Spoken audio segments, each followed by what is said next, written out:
llegando el infierno, lo que lo llaman algunos, la Ucraina. Halo Sobat Baku Hantam, sebuah berita buruk bagi para fans boynya Ukraina. Dalam berita terbarunya, dikatakan menurut sumber-sumber intelijen yang menyebut bahwa tentara bayaran kini mulai meninggalkan Ukraina.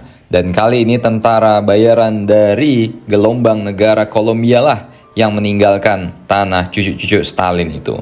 Seperti yang dilaporkan oleh pers Ukraina, warga-warga Kolombia mulai meninggalkan tentara Ukraina secara massal, dan bukan hanya mereka yang kontrak tentara bayarannya telah berakhir. Masalah angkatan bersenjata Ukraina di garis depan kini semakin bertambah, dan situasi yang memburuk telah menjadi alasan utama pelarian massal tentara bayaran Kolombia dari Ukraina.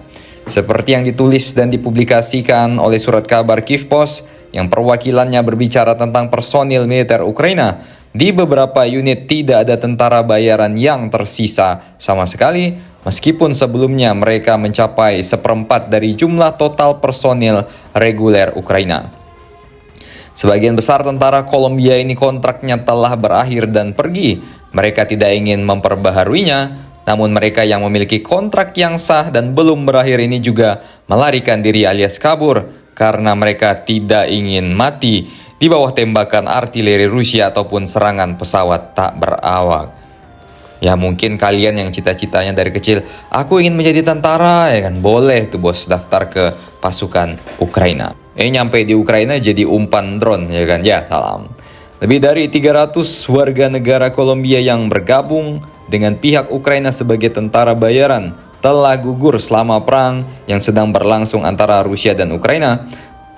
Dan ketika situasi di garis depan terus memburuk, bantuan dari Amerika juga tidak jelas. Banyak tentara bayaran asal negara Amerika Latin ini yang menyelesaikan kontrak mereka lebih cepat dan kabur dari Ukraina. Bahkan beberapa mencoba untuk mengakhiri kontrak mereka lebih awal. Setelah serangan serius dan juga hujan artileri, banyak warga Kolombia yang menuntut pemutusan kontrak tentara mereka lebih cepat. Perlu dicatat bahwa masuknya tentara bayaran Kolombia secara besar-besaran ke angkatan bersenjata Ukraina dimulai pada tahun lalu, dan ini juga atas dorongan Waksam Amerika. Tentara Kolombia menggantikan perwakilan negara lain di tentara Ukraina. Seperti yang dinyatakan oleh tentara bayaran Kolombia ini sendiri, hingga 2.000 pejuang diduga pergi ke Ukraina.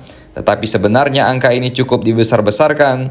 Jumlah total orang Amerika Latin dari Kolombia di angkatan bersenjata Ukraina diperkirakan hanya sekitar 1.000 tentara, dan angka-angka ini pun dikutip dari sumber-sumber intelijen Ukraina. Menurut Menteri Luar Negeri Kolombia sendiri, Luis Gilberto, mengatakan sekitar 500 warga Kolombia berpartisipasi di perang dan di pihak Ukraina. Dari jumlah tersebut, saat ini secara resminya sekitar 100 orang telah kembali ke Kolombia, 100 orang telah membelot, dan sekitar 300 hingga 310 tentara Kolombia telah meninggal dunia. Keterlibatan warga Kolombia ini menggarisbawahi sifat perang saat ini yang kompleks dan juga sudah internasional. Namun Kementerian Luar Negeri Kolombia menyatakan bahwa negaranya mencegah penduduknya untuk pergi dan berperang di sana. Jadi bagaimana menurut kalian? Mungkin mereka mantan-mantan kartel yang udah biasa megang senjata sih, ya kan? Silahkan komentar dan baku hantam di samping warung bakso langganan Pablo Escobar di Caracas.